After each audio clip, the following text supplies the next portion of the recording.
दोस्तों 7 अक्टूबर शनिवार का दिन था, इजराइल में छुट्टी का दिन था। बहुत सारे इजरायली अपने दोस्तों और परिवार वालों के साथ अपने धार्मिक पर्व का मजा ले रहे थे। तभी हमास के आतंकियों ने अचानक इजराइल पर हमला बोल दिया। गाजा पट्टी की तरफ से इजराइल पर 5000 से ज्यादा रॉकेट दागे गए। पैराशूट से इजराइल में घुसकर हमास के टेररिस्ट ने लोगों को गोलियां मारना शुरू कर दिया। औरतें, बुजुर्ग, बच्चे, उन्होंने किसी को नहीं छोड़ा। महिलाओं से रेप किए गए, उन्हें मारने के बाद गाड़ियों में नंगा घुमाया गया, उनकी टांगे तोड़ दी गई, बच्चों को किडनैप कर जानवरों की तरह पिंजरों में बंद कर दिया गया। कुल मिलाकर कुछ ही घंटों में उन्होंने ऐसी दहशत दिखाई जैसी दुनिया ने शायद ही पहले कभी देखी। इन हमलों में सिर्फ एक ही दिन में 700 से ज्यादा इजरायली मारे गए, सैकड़ों को बंधक बनाया गया और हमास ने छाती ठोक कर यह कहा कि हां, हमने ये किया है। मगर जैसे ही हमास के हमले की तस्वीरें सामने आई, लोगों का कलेजा बाहर आ गया। जिस तरह लाशों के मुंह पर जूते मारे गए, जो लड़कियां पीरियड में थी उन्हें भी नंगा करके घुमाया गया, लोगों की गर्दनें काट दी गई, और ये सब करते हुए हमास के आतंकी अल्लाहू अकबर के नारे लगा रहे। Today, the people of Israel are under attack. Tensions between Hamas and Israel exploded. Many of the scenes in Israel are shocking and terrifying. दुनिया इस बात से हैरान होगी कि इजराइल जैसे ताकतवर देश को कैसे इस हमले की भनक तक नहीं लगी। मोसाद और सीआईए जैसी दुनिया की ताकतवर एजेंसियां क्यों इस हमले का पता नहीं लगा पाई। हमले के फौरन बाद इजराइल ने हमास को बर्बाद करना शुरू कर दिया। इजराइल ने कसम खाई कि वो पूरी तरह गाजा पट्टी पर कब्जा कर लेगा, गाजा पट्टी को पानी और बिजली की सप्लाई रोक देगा, अपने यहाँ से कोई खाना वहां नहीं जाने देगा और इस धरती से हमेशा हमेशा के लिए हमास का नामो निशान मिटा देगा। इजराइल का साथ देने के लिए अमेरिका ने भी अपना जंगी बेड़ा इजराइल भेज दिया। ऑस्ट्रेलिया और फ्रांस ने फिलिस्तीन की मदद रोक दी। चीन फिलिस्तीन से हमदर्दी दिखा रहा है। हमास ने लेबनान के कट्टरपंथी संगठन हिजबुल्लाह से मदद मांगी। ईरान ने इस्लामिक कंट्रीज की बैठक बुलाई। यूरोप के फॉरेन मिनिस्टर्स भी इस इशू पर बैठक कर रहे हैं। कुल मिलाकर हमास की इस हरकत ने पूरी दुनिया को थर्ड वर्ल्ड वॉर के किनारे पर लाकर खड़ा कर दिया है। हर सेंसिटिव आदमी में हमास के हमले को लेकर गुस्सा है। हमले की खौफनाक तस्वीरें देखकर हर इंसान कांप गया है। मगर यह देखकर दिल गुस्से से भर जाता है कि ऐसे माहौल में भी हमारे अपने ही देश में कुछ लोग इजराइल पर हुए इस हमले का जश्न मना रहे हैं।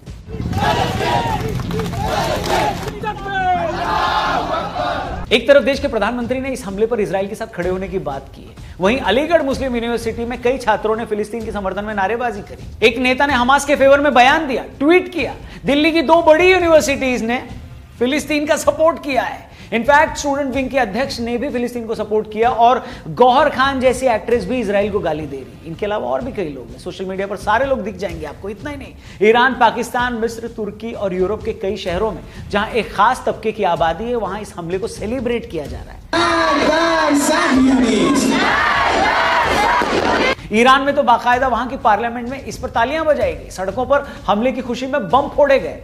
अच्छा, ये सब देखकर खून खौल जाता है कि दुनिया में कोई भी सभ्य इंसान हो, सोसाइटी हो या कंट्री हो, किसी की मौत को सेलिब्रेट कैसे कर सकता है। मैं कहता हूं आप चाहे किसी की भी तरफ क्यों ना हो, आपको फिलिस्तीन को सपोर्ट करना है, करिए, आपकी मर्जी है। मगर बिना किसी प्रोवोकेशन के अगर किसी कॉन्फ्लिक्ट में एक तरफ का आतंकी संगठन बेगुनाह बच्चों और बुजुर्गों को मारता है, औरतों के साथ रेप करता है, गला काटता है, मारने के बाद कपड़े उतारकर उनकी परेड करता है, तब भी आप विक्टिम के साथ खड़े होने की बजाय जिसने हमला किया है उसी की तरफदारी अगर कर रहे हैं, तो यह बताता है कि आप खुद कितने घिनौने आदमी हैं। मतलब कोई इंसान इतना कैसे गिर सकता है। और तो और छोड़ो, इंडिविजुअल्स की तो क्या ही बात की जाए। कांग्रेस वर्किंग कमेटी ने भी रेजोल्यूशन पास करके ऐलान कर दिया है कि हम फिलिस्तीन के साथ हैं। मतलब हमला फिलिस्तीन की तरफ से किया गया है, मासूम बच्चे, औरतें इजराइल के मरे हैं, और सपोर्ट आप उस देश को कर रहे हो जहां से हमला किया गया है। इसका सीधा मतलब यह है कि आपको सही गलत से कोई लेना देना नहीं है। देश की जनता क्या सोचती है, इससे कोई लेना देना नहीं है। जैसे हमले का सपोर्ट करने वाले कुछ लोग सिर्फ रिलीजन के बेस पर फिलिस्तीन को सपोर्ट कर रहे हैं, उसी तरह कांग्रेस को भी लगता है कि फिलिस्तीन के साथ खड़े होने पर उसका एक साइड का वोटर खुश होगा। और अगर ऐसा है तो इससे ज्यादा गंदी कम्युनल पॉलिटिक्स और क्या हो सकती है। आप खुद ही ऐसी पॉलिटिक्स करते हैं तो किसी और पार्टी पर कैसे इल्जाम लगा सकते हैं कि वो भी धर्म की राजनीति करती है। क्योंकि जहां आपको सूट करता है वहां तो आप उससे 10 कदम आगे निकल जाते हैं, जैसे आप शाहबानो केस में निकल गए। अब आप इन लोगों का दोगलापन देखिए। भारत में जितने चंपू फिलिस्तीन के समर्थन में रैलियां करते दिख रहे हैं, अगर आप इनसे सवाल करें कि क्या तुम लोग सिर्फ रिलीजन के कारण फिलिस्तीन का सपोर्ट कर रहे हो क्या, तो ये साफ मुकर जाएंगे, कहेंगे नहीं नहीं नहीं नहीं, इसका रिलीजन से कोई लेना देना नहीं है। इजरायलियों ने फिलिस्तीनियों को उनके घर से बेघर किया, इसलिए हम उनके साथ हैं। मैं पूछता हूं, इससे बड़ा झूठ और दोगलापन क्या हो सकता है। अगर इन लोगों को किसी कौम को उसके घर से बेघर करने की परवाह सच में होती तो सबसे पहले ये लोग कश्मीरी पंडितों के सपोर्ट में आगे नहीं आते। बताइए आप। अच्छा, बेशर्मी ये है कि कश्मीरी पंडितों को पीड़ित मानना तो दूर, उनका सपोर्ट करना तो दूर, जब कश्मीर फाइल जैसी फिल्म आती है तो ये लोग कहते हैं ये पिक्चर नहीं है, एक प्रोपोगेंडा है। ऐसा कुछ हुआ ही नहीं है। मतलब जब आपको मजहब सूट न करे तो अपने ही देश का पीड़ित आपको झूठा लगता है, और जब मजहब आपके मतलब का हो तो हजारों किलोमीटर दूर बैठा आतंकी भी आपको बेचारा लगता है। क्या पूरी दुनिया में बेशर्मी की इससे बड़ी कोई मिसाल आपको कहीं दिखाई दे रही है क्या? अगर दिखाई देती है तो प्लीज मुझे बताना, क्योंकि मैं वहां विजिट करके आऊंगा। मगर ऐसी बेशर्मी करने वाले और ऐसा हमला करने वाले, ये दोनों लोग भूल जाते हैं कि भैया किसी भी वायलेंस में आपका पहला हमला कर देने पर आप विजेता नहीं बनते, विनर नहीं बनते। जब अलकायदा ने अमेरिका पर हमला किया तब भी इस सोच से हमदर्दी रखने वाले लोगों ने पूरी दुनिया में जश्न मनाया इसका। ये लोग इस बात से बड़े खुश थे कि देखो देखो एक आतंकी संगठन ने अमेरिका को बड़ा सबक सिखा दिया। मगर फिर क्या हुआ? उसके बाद अमेरिका ने उस पूरे देश को बर्बाद कर दिया। जहां से यह हमला हुआ था उस पूरे देश को खत्म कर दिया। अब अलकायदा के हमदर्द चाहें तो 9/11 के हमले के बारे में सोच सोचकर खुश होते रहें, या ये सोचकर खुद को थप्पड़ मारें कि उसके बाद अमेरिका ने अफगानिस्तान और इराक में हजारों जानें ले डाली। 10-20 साल तक दोनों देशों में घुसकर वहां हुकूमत की। ऐसे एक नहीं हजारों मामले आपको मिल जाएंगे जहां हमला करने वाले आतंकी और उनके हमदर्द सिर्फ पहले हमला कर देने पर खुश हो जाते हैं, मगर उसके बाद उनकी क्या हालत हुई है इसके बारे में वो नहीं सोचते।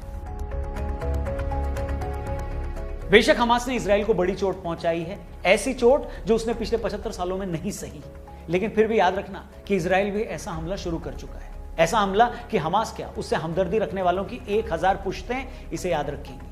इजराइल ने कसम खा ली है कि वो पूरी की पूरी तरह गाजा पट्टी पर कब्जा कर लेगा। मतलब फिलिस्तीन में रहने वाले 20 लाख लोग अब सारी जिंदगी बंदूक के साए में जिएंगे। उन लोगों के पास रहने के लिए यही एक जमीन का टुकड़ा था। वो एक लैंडलॉक्ड रीजन है, अगल बगल कहीं जाने को है नहीं। हो सकता है हमास ने जो किया उसमें हर फिलिस्तीनी की रजामंदी ना हो, मगर अफसोस कि इसका हर्जाना अब फिलिस्तीन का एक एक आदमी भुगतेगा। इजराइल जिसने आज से 50-60 साल पहले अकेले सभी अरब देशों को 5 दिन में हरा दिया था, आज वो देश पहले से कहीं ज्यादा ताकतवर है। उसके पास हजारों किलोमीटर तक मार करने वाली खतरनाक मिसाइलें, 3500 टैंक्स हैं, वर्ल्ड क्लास डिफेंस सिस्टम है, 90 परमाणु हथियार हैं, F-16 और F-35 जैसी दुनिया के सबसे खतरनाक फाइटर जेट्स हैं। इसके अलावा अमेरिका और यूरोप भी उसके साथ है। इसलिए हमास को अगर ये जरा भी गलत फहमी है कि लेबनान और ईरान और अन्य मुस्लिम देशों के साथ मिलकर वो इजराइल को हरा देगा, तो ये उसकी बचकानी ख्वाहिश है। फिलिस्तीनियों की हालत पहले से ही खराब थी। हमास की इस करतूत से उनकी जिंदगी पूरी तरह बर्बाद होने वाली। इसलिए जो लोग हमास के इस हमले पर आज ताली पीट रहे हैं, उनसे मेरा बस इतना ही कहना है कि थोड़ा सा सब्र करो, क्योंकि थोड़े टाइम में तुम ताली नहीं अपना सर पीटोगे। इसलिए किसी और की मौत का, किसी और की बर्बादी का जश्न मत मनाओ। वीडियो में कई बात अगर आपको सही लगे तो इसे अपने दोस्तों के साथ जरूर शेयर करिएगा। अपना ख्याल रखिए। इस मुद्दे पर आगे और भी वीडियोस हम आपके लिए लाएंगे।